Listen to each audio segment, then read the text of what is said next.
네, 안녕하세요. 반갑습니다. 저는 유찬옥 선생님이라고 합니다.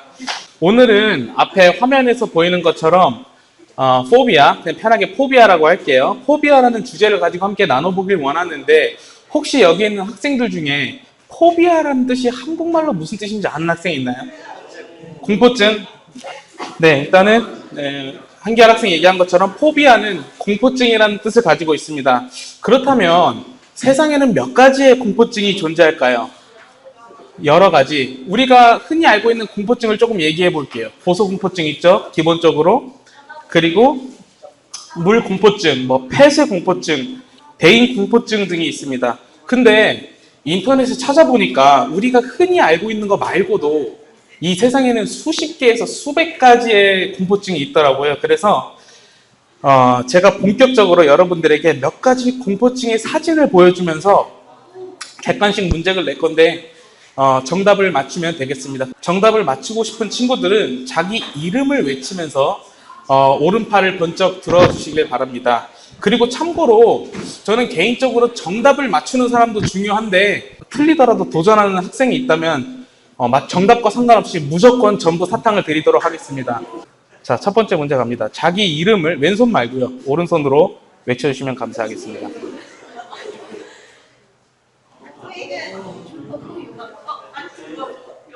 자, 이게 잠깐만요. 이게 딱 봐도 반일 공포증이잖아요. 근데 이거를 한글로 써놓으면 누가 못 맞춰요. 그래서 제가 영어로 했어요. 그래서 제가 하는 말이 그랬잖아요. 틀리더라도 도전하는 학생한테 사탕을 주겠다. 그래서 일단 이름을 외치고 찍으세요. 성룡은 2번이요. 땡입니다. 한번 읽어드릴게요. 첫 번째, 벨로네포비아. 이게 읽는 게 의미는 없어요. 그러니까 2번은 아블루토포비아. 세 번은 에어로아크로포비아. 네 번째, 바로포비아. 2번 아니었고요. 아니, 이름 외쳤어요? 아니, 이름 안 외쳤어요. 민선? 4번. 땡입니다. 3번. 땡입니다. 자기 1번. 하나밖에 안 남았죠? 네, 벨로네포비아입니다. 그 다음 문제입니다. 이게 잠깐만요. 이게 광대 공포증인데 아까 말씀드렸듯이 공포영화 사진을 가져온다거나 그러진 않았습니다. 근데 이게 말하는 건 광대 공포증을 얘기하고 있습니다. 박한유 3번 카울로포비아 정답입니다. 그리고 세 번째입니다. 이거는 제가 실제로 가지고 있는 공포증이에요. 자, 치과 의사가 영어로 뭘까요? 4번 벤토포비아 정답입니다. 잠깐만요. 손 들기 전에 이게 5번이 얘기하는 건 한자로 노화라고 써있죠. 이 공포증은 뭐냐면 본인이 늙어가는 걸 굉장히 두려워하고 싫어하는 거예요. 그것이 무엇을 뜻할까요? 괜찮아요. 찍으세요. 저도 몰라요. 네. 2번 얼거포비아. 이게 발음도 굉장히 없는데 땡입니다. 자, 가급적 네, 민성 1번 어떻게 읽죠? 게라스코포비아 정답입니다. 자, 그리고 이번에 마지막 문제입니다. 잠깐만요. 이거 설명을 해드릴게요. 이거는 딱 보면 아시겠지만 내 핸드폰 배터리가 방전되거나 와이파이가 연결이 안 되거나 핸드폰을 안 가지고 있을 때 불안을 느끼는 걸 얘기를 하는데 요즘 현대인들이 많이 가지고 있는 공포증입니다. 국어 지문에 뭐라고 나오던가요? 노모포비아요? 정답입니다.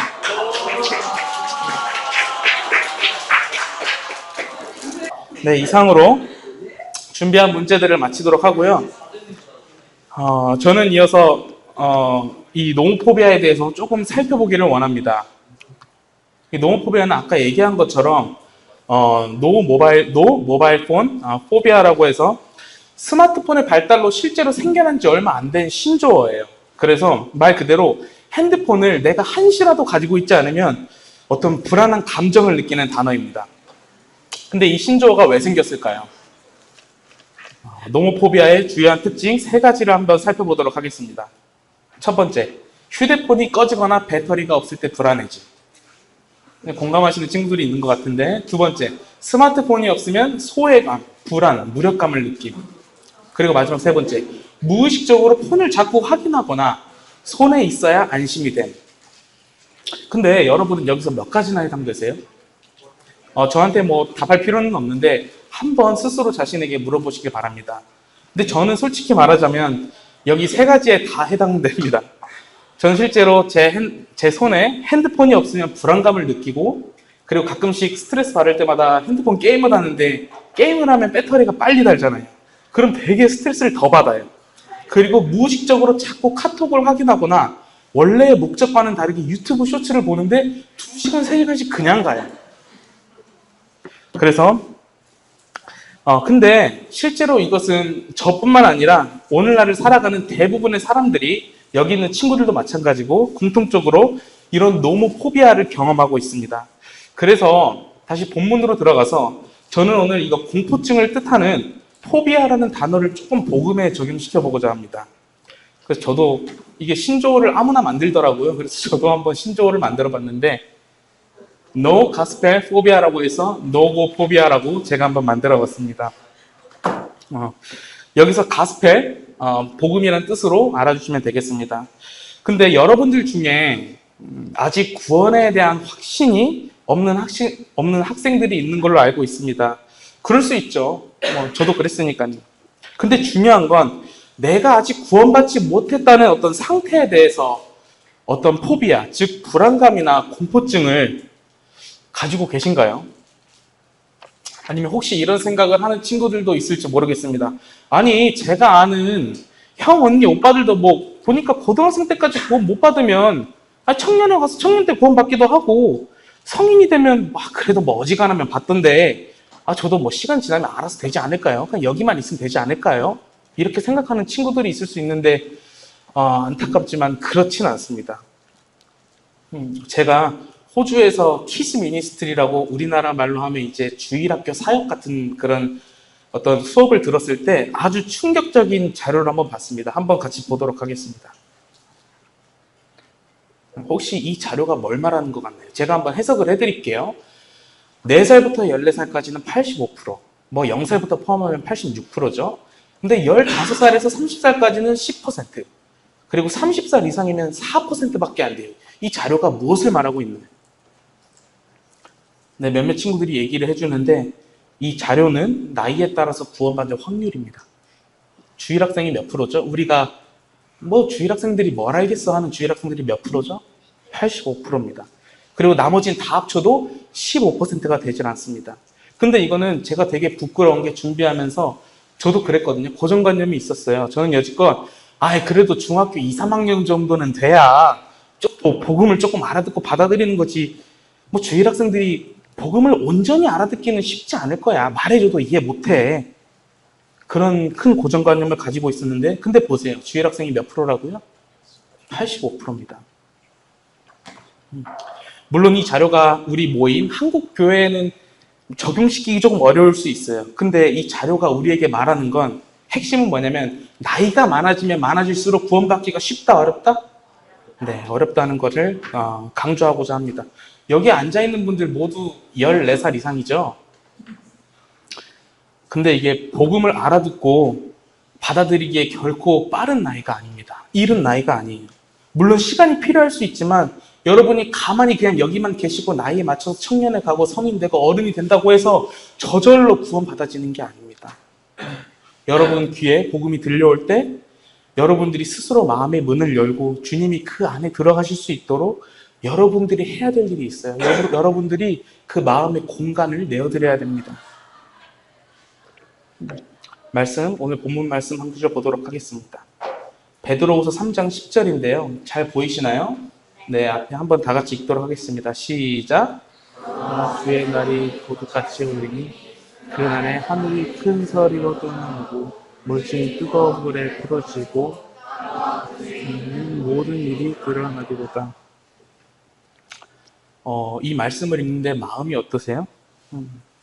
여러분들 중에는 여러분들 중 누군가는 주님이 다시 오실 거야 라는 말씀을 들으면 그렇지, 내가 지금 조금 힘들어도 그날이 올 거니까 마음이 평안한 친구들이 있고, 여기 중에 또 다른 누군가는 좀 오반데? 지금은 좀 안 되는데?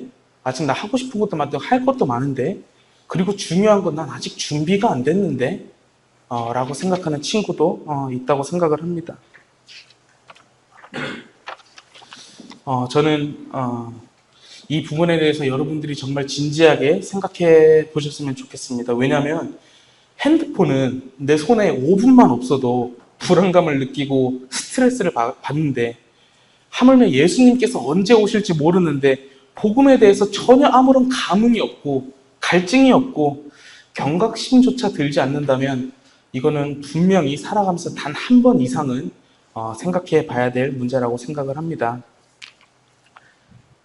베드로후서 3장 9절 말씀 똑같이 한 번 더 같이 읽겠습니다. 시작. 주의 약속은 어떤 이들이 더디다고 생각한 것 같이 더딘 것이 아니라 오직 주께서는 너희를 위하여 오래 참으사 아무도 멸망하지 않고 다 회개하게 이르기를 원하시느니라. 제가 오늘 포비아, 공포증이라는 단어로 말씀을 시작을 했지만 제가 이 말씀을 드리는 진정한 목적은 제가 여러분들에게 복음을 빌미로 겁을 준다거나 어떤 공포의 분위기를 조장해서 구원을 받게 막 하려고 한다거나 그런 의도는 전혀 없습니다. 근데 방금 읽은 말씀대로 우리 하나님께서 여러분들을 여전히 사랑하시고 깊은 인내 가운데 여러분들이 하나님 자신에게로 돌아오길 하염없이 기다린다라는 사실을 강조하기 위해서 그 반대로 조금 공포증이라는 그런 단어를 사용했습니다. 여러분들이 지금 한국에서 10대로 살아가잖아요. 저는 충분히 이해합니다. 한국에서 10대 학생으로 살아간다는 게 정말 쉽지 않아요. 왜냐하면 원하는 대학교나 학과를 가기 위해서 공부를 열심히 해야죠. 근데 공부만 열심히 하면 되는데 그게 끝이 아니잖아요. 친구들 문제도 있잖아요. 교우관계도 신경을 써야 되죠. 또 하필 지금 나이대가 사춘기라서 부모님 또는 형제 자매랑 다툴 수도 있잖아요. 기분이 완전히 망가지는데 그런 걸 자주 경험을 하고, 그래서 여기 있는 학생들 마음 가운데 도저히 복음이 정말 비집고 들어갈 만한 공간이 없는 것도 너무 잘 알고 있어요. 저도 물론 그랬고요. 근데 그렇지만 여러분 이번 한 주만큼은 잠들기 전에 한 5분 전에 딱 두 가지만 한번 생각해 보시길 바랍니다. 첫 번째로는 나라는 존재가 정말 복음이 필요한 존재인가? 그리고 두 번째로 예수님이 만약에 오늘 밤에 오신다면 나는 정말 기쁘게 그분을 맞아들일 준비가 되어 있는가? 한번 생각해 보시길 바랍니다. 그리고 만약 이 두 질문에 평안과 즐거움이 아니라 오늘의 주제인 포비아, 어떤 불안감이나 공포증이 먼저 앞선다면 주님께 요청하시길 바랍니다. 그리고 여기 계시는 주변에 둘러보신 선생님들 계시잖아요. 선생님들에게 속을 내어놓고 요청하는 그런 용기를 조금 내시길 바라겠습니다. 하나님께서는 오늘 말씀대로 여러분들이 멸망하지 않고 주님께로 돌아오기를 정말 간절히 원하십니다. 우리 다 알고 있습니다. 구원은 선물이라고. 근데 선물의 가장 큰 특징이 있어요. 받는 사람의 태도입니다. 선물을 누가 줬어요. 근데 이걸 정말 선물이라고 해서 기쁜 마음으로 포장지를 뜯고 받으면 그건 그 선물의 역할을 합니다. 근데 그게 아니라 이게 뭐야? 고작 이거야? 아이씨, 그냥 집에 던져놓고 포장지조차 뜯지 않으면 사실 그건 선물로 줬어도 선물이 되지 못합니다. 근데 주님께서는 여러분들에게 이미 구원이라는 선물을 줬어요. 근데 여러분들이 나는 정말 이 포장지를 뜯었나? 뜯을 마음이 있나? 한번 오늘 자기 전에 이번 한 주간 스스로를 점검해보는 시간이 되기를 원합니다. 마치겠습니다.